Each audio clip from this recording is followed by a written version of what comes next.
Assalamualaikum warahmatullahi wabarakatuh. Perkenalkan, nama saya Weni Rahmawati, dosen Prodi Pendidikan Profesi Bidan, Stikes Widyagama Husada, Malang. Pada kesempatan ini, saya akan menjelaskan mengenai pernyataan diri dosen dalam unjuk kerja Tridharma Perguruan Tinggi atau yang biasa disebut PDD UKT di bidang pengajaran. Di Prodi Pendidikan Profesi Bidan, Stikes Widyagama Husada Malang, saya mengampu beberapa mata kuliah, di antaranya Asuhan Kebidanan pada Remaja, Pranikah dan Prakonsepsi, serta KB dan Pelayanan Kontrasepsi pada semester ganjil. Dan pada semester genap, saya mengampu mata kuliah Biologi Reproduksi dan Obstetri. Pada saat ini, saya mengampu mata kuliah Obstetri, di mana mempunyai bobot 2 SKS teori. Sebelum saya menjelaskan lebih detail terkait pembelajaran pada mata kuliah obstetri, saya akan menjelaskan deskripsi singkat terkait mata kuliah obstetri. Saya mengampu mata kuliah obstetri bersama dengan tim, yakni 1 orang dosen yang mempunyai spesialisasi yang sama di bidang mata kuliah obstetri. Mata kuliah ini membahas beberapa topik, di antaranya yaitu patofisiologi, penyakit-penyakit yang berhubungan dengan kebidanan, infeksi TORCH pada kehamilan, persalinan, dan nifas, malaria pada kehamilan, persalinan, dan nifas, askariasis pada kehamilan, persalinan, dan nifas, TBC pada kehamilan, persalinan, dan nifas, varicella pada kehamilan, persalinan, dan nifas, penyakit kardiovaskuler pada masa kehamilan, persalinan, dan nifas, penyakit sistemik pada masa kehamilan, persalinan, dan nifas, hipertensi pada masa kehamilan, persalinan, dan nifas, dan yang terakhir adalah penyakit imun atau alergi yang terjadi pada masa kehamilan, persalinan, dan nifas. Capaian pembelajaran pada mata kuliah obstetri adalah mahasiswa mampu menguasai pengetahuan tentang jenis, tanda gejala, serta komplikasi pada masa kehamilan, persalinan, dan nifas. Selain itu, mahasiswa juga harus mampu untuk melakukan deteksi dini, serta penanganan dan penata laksanaan yang sesuai dengan asuhan kebidanan pada kasus komplikasi pada kehamilan, persalinan, sampai masa nifas. Bentuk pembelajaran yang saya lakukan pada mata kuliah obstetri diantaranya yaitu lecture, responsi, dan juga tutorial. Metode pembelajaran yang saya terapkan ada 4, yaitu small group discussion, discovery learning, role play and simulation, dan demonstration. Dalam melakukan sistem penilaian, saya mengambil dari beberapa aspek penilaian, yaitu ujian tengah semester, ujian akhir semester, penugasan, kuis, kehadiran, serta soft skill. Setelah menjabarkan deskripsi singkat mata kuliah obstetri, saya akan menjelaskan tentang teknik pembelajaran yang saya gunakan. Di dalam mata kuliah obstetri, saya menggunakan teknik pembelajaran DAI. D atau delivery adalah bagaimana cara saya menyampaikan materi pembelajaran kepada mahasiswa, baik secara offline maupun secara online. I atau interaction, yaitu bagaimana atau kapan saya melakukan interaksi dengan mahasiswa, baik secara offline, dengan tatap muka di kelas maupun secara online, yaitu melalui LMS Moodle. Dan yang terakhir, A atau assessment, yaitu bagaimana cara saya melakukan penilaian pada mata kuliah obstetri, yakni nilai saya ambil dari UTS, UAS, penugasan, kuis, kehadiran, dan juga soft skill. Berikut cuplikan video pembelajaran saya secara tatap muka di kelas. Mata kuliah yang saya ajar adalah obstetri. Dan topik pembelajaran saya saat ini adalah hipertensi pada kehamilan.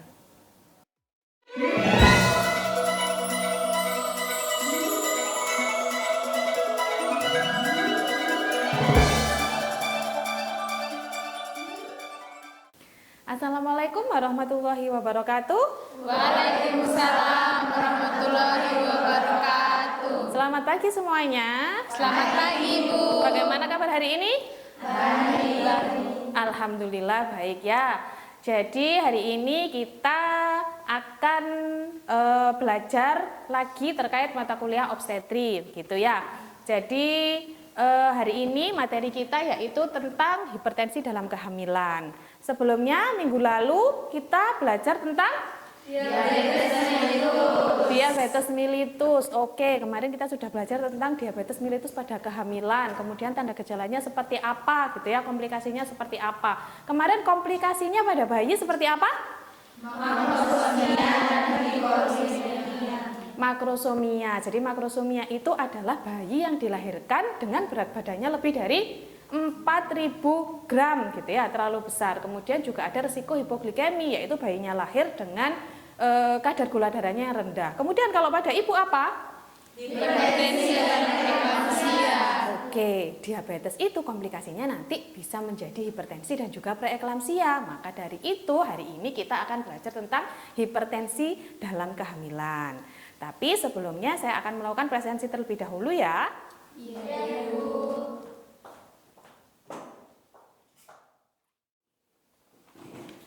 Oke, presensi terlebih dahulu ya. Agnes Suci Anggraini Neksebere. Hadir, Bu. Anita Natalia Tuput. Hadir, Bu. Ardelia Belvana Azahra. Hadir, Bu. Cornelia Agatha Firnaraki. Hadir, Bu. Debbie Angelita. Hadir, Bu. Dwi Alifah. Hadir, Bu. Oke, alhamdulillah semuanya hari ini lengkap ya, 23 mahasiswa. Selanjutnya kita sebelum memulai pembelajaran kita hari ini, marilah kita berdoa terlebih dahulu. Semoga nanti pembelajaran yang kita lalui bersama bisa bermanfaat, ilmunya nanti berkah, barokah gitu ya. Berdoa dimulai.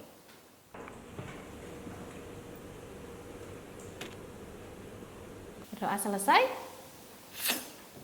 Jadi yang akan kita pelajari hari ini adalah terkait definisinya. Definisi hipertensi dalam kehamilan itu seperti apa, kemudian etiologinya, tanda gejalanya, komplikasinya, dan yang paling penting adalah asuhan kebidanan pada kondisi hipertensi dalam kehamilan itu seperti apa, gitu ya. Kemudian capaian pembelajarannya. Jadi goalsnya adalah kalian harus mampu menguraikan dan memahami terkait hipertensi dalam kehamilan. Apa saja? Yaitu terkait definisinya, tanda gejala, etiologi, komplikasi, serta asuhan kebidanan pada ibu dengan kondisi hipertensi dalam kehamilan. Oke, terkait metode pembelajaran, di awal kita sudah sepakat ya saat saya menjelaskan RPS gitu ya, bahwa metode pembelajaran kita ada 4, yaitu small group discussion, kemudian ada discovery learning, role play and simulation, dan demonstration. Kemudian untuk sistem penilaian kita sudah sepakat gitu ya di kontra awal gitu ya, bahwa proporsinya masing-masing berapa untuk penilaian. Jadi penilaiannya saya ingatkan kembali bahwa penilaian diambil dari UTS, UAS, penugasan, kuis, kehadiran, dan juga soft skill. Oke, jadi definisinya dari hipertensi dalam kehamilan itu apa? Jadi hipertensi adalah kondisi tekanan darah ibu yang meningkat dari normalnya. Jadi yang dikategorikan hipertensi adalah apabila tekanan sistoliknya adalah lebih dari atau sama dengan 140. Kalau diastoliknya adalah lebih dari atau sama dengan 90. Ini sudah dikategorikan menjadi hipertensi dalam kehamilan.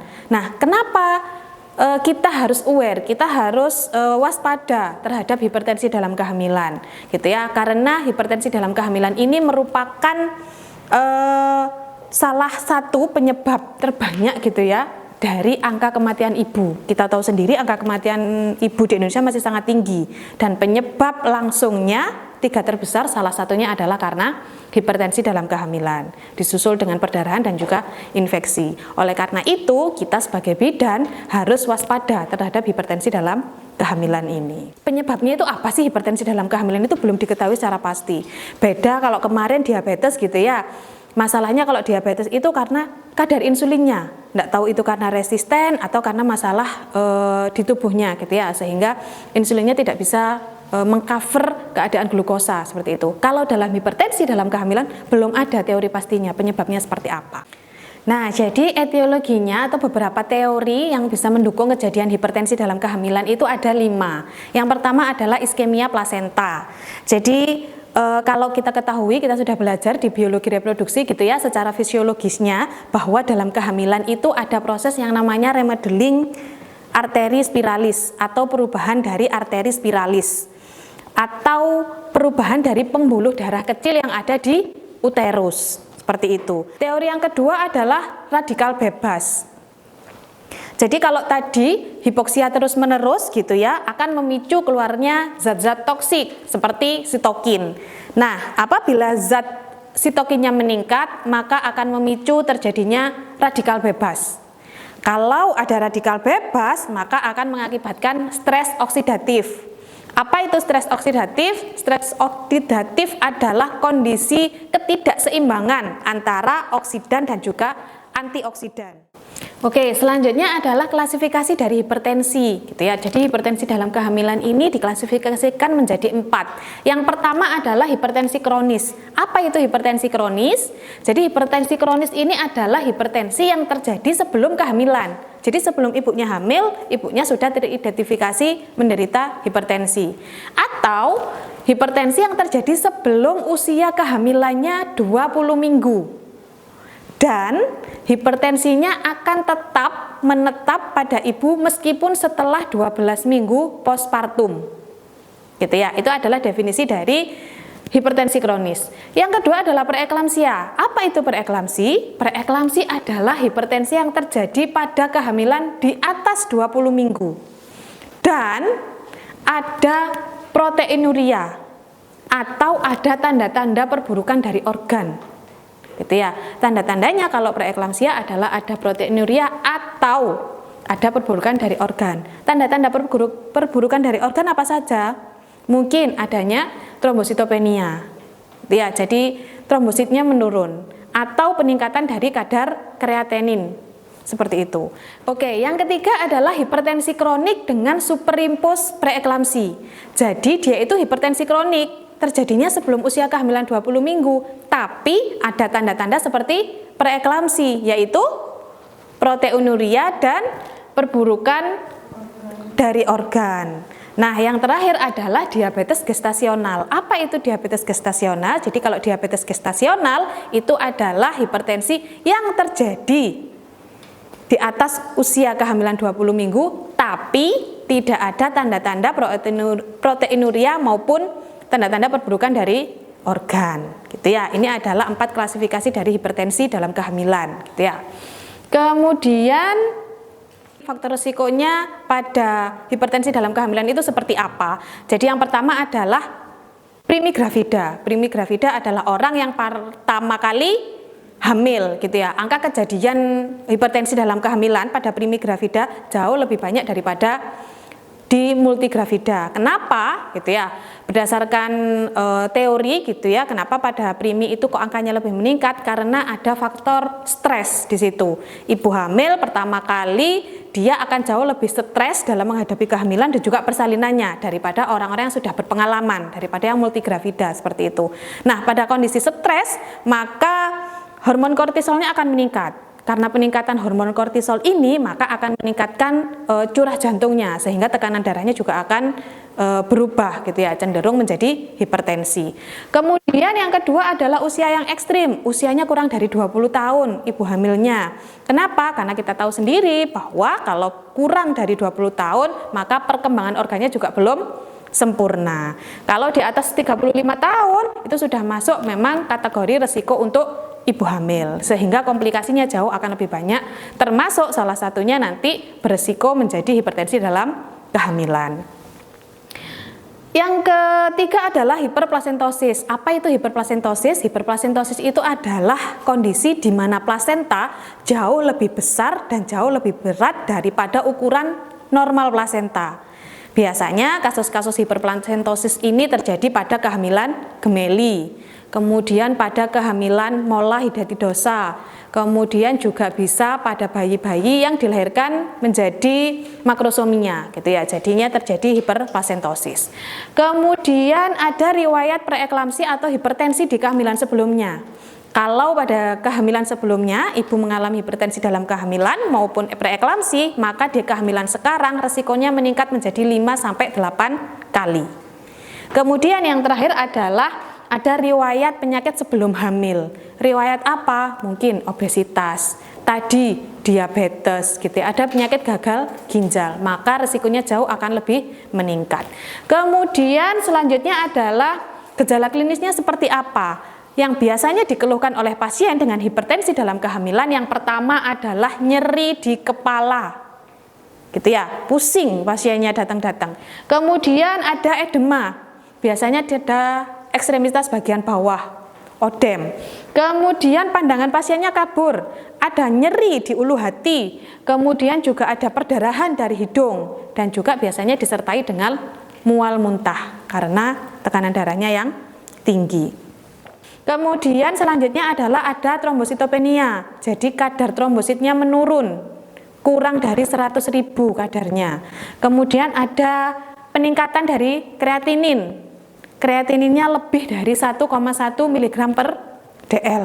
Kemudian ada lagi dengan penurunan fungsi hati dan paru. Jadi ada masalah di paru-parunya, ada keluhan terkait paru-paru maupun dari fungsi hati. Nah, solusio plasenta ini adalah karena di etiologinya tadi aliran darahnya dari ibu ke janin ke plasenta tidak maksimal, sehingga ada resiko solusio plasenta. Solusio plasenta adalah lepasnya plasenta sebelum waktu persalinan, seperti itu ya. Kemudian yang terakhir adalah resiko IUJR dan prematur, karena nutrisinya ke janinnya tidak bagus, tidak optimal, sehingga ada masalah di pertumbuhan janin dan juga memicu prematur, sehingga berbahaya bagi ibu maupun janin. Kemudian asuhan kebidanannya seperti apa? Jadi asuhan kebidanan yang bisa kita terapkan pada saat ada kasus hipertensi dalam kehamilan, yang pertama adalah penanganannya dulu.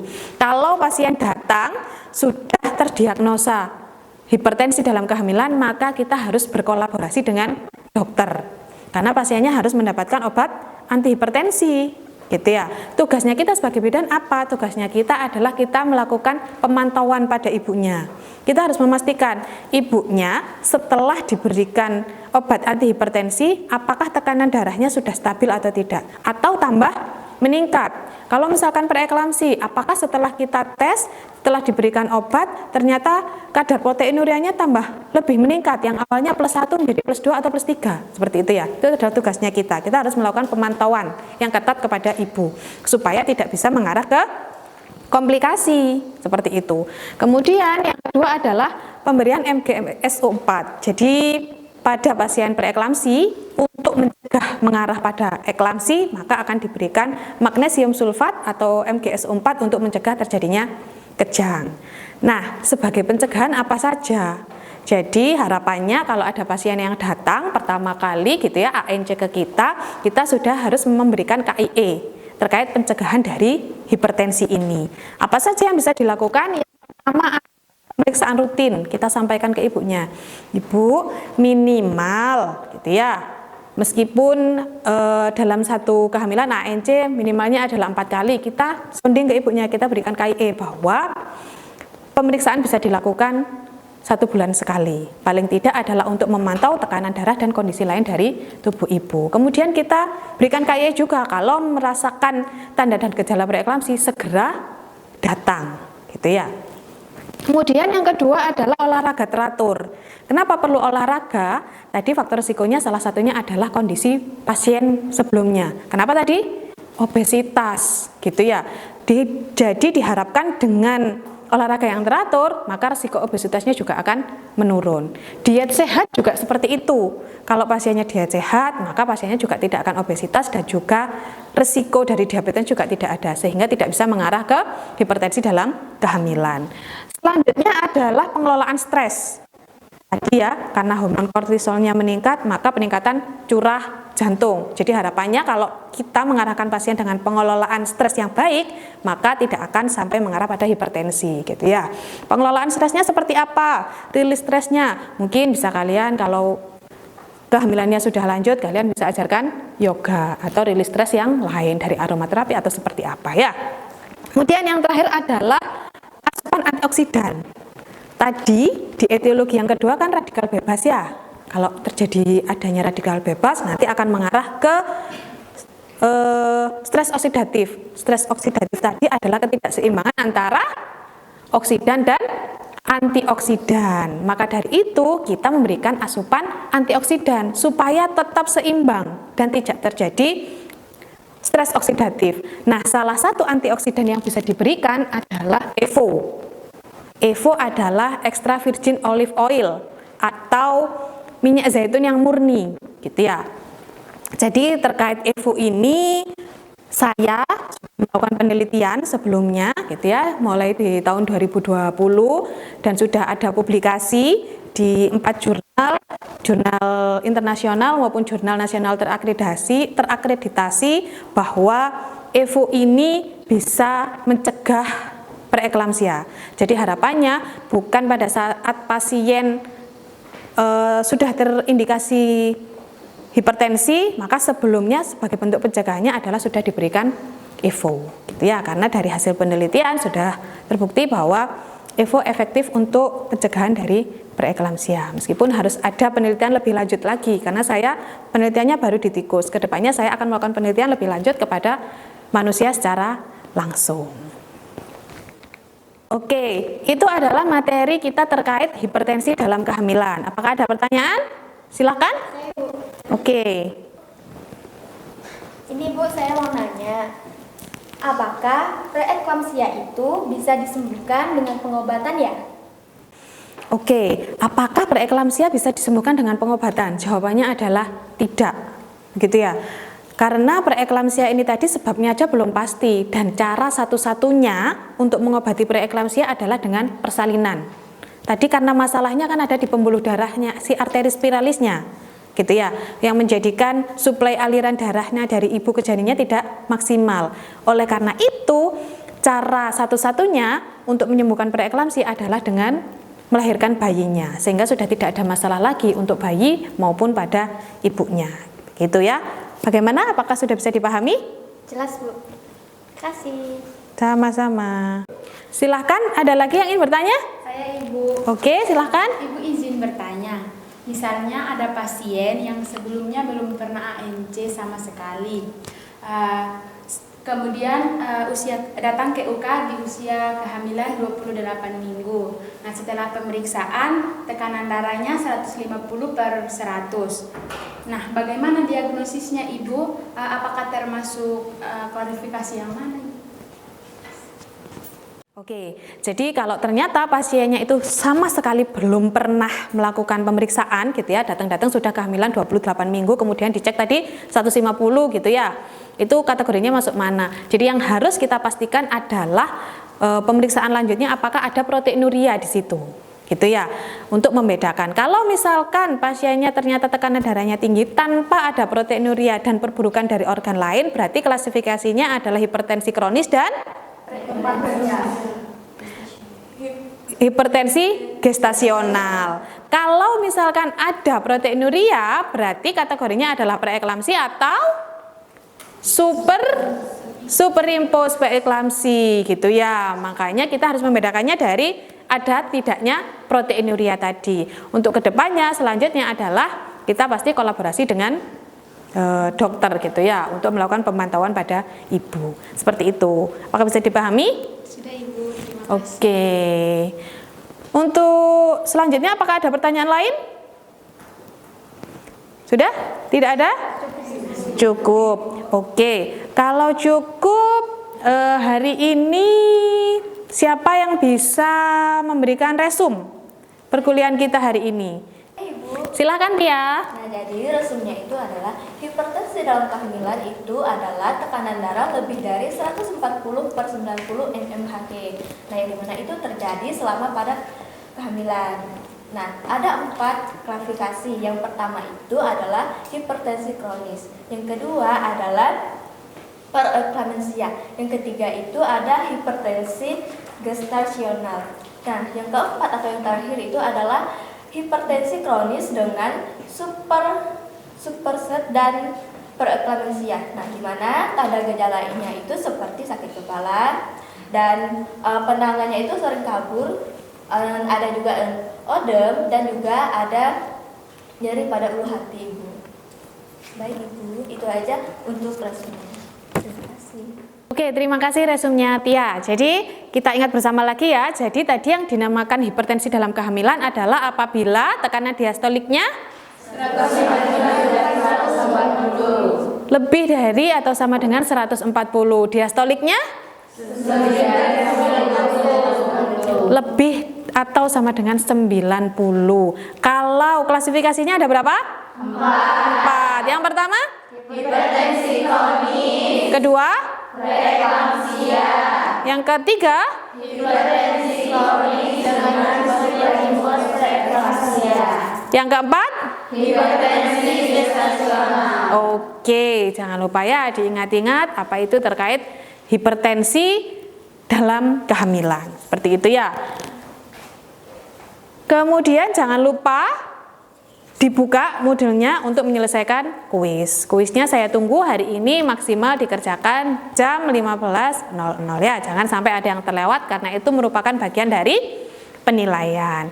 Sekian penjelasan saya hari ini, materi kita terkait hipertensi dalam kehamilan. Terima kasih banyak. Saya akhiri pertemuan hari ini. Assalamualaikum warahmatullahi wabarakatuh. Waalaikumsalam warahmatullahi wabarakatuh. Terima kasih, Bu. Demikianlah cuplikan video pembelajaran saya di kelas. Terima kasih atas perhatiannya. Saya akhiri. Wassalamualaikum warahmatullahi wabarakatuh.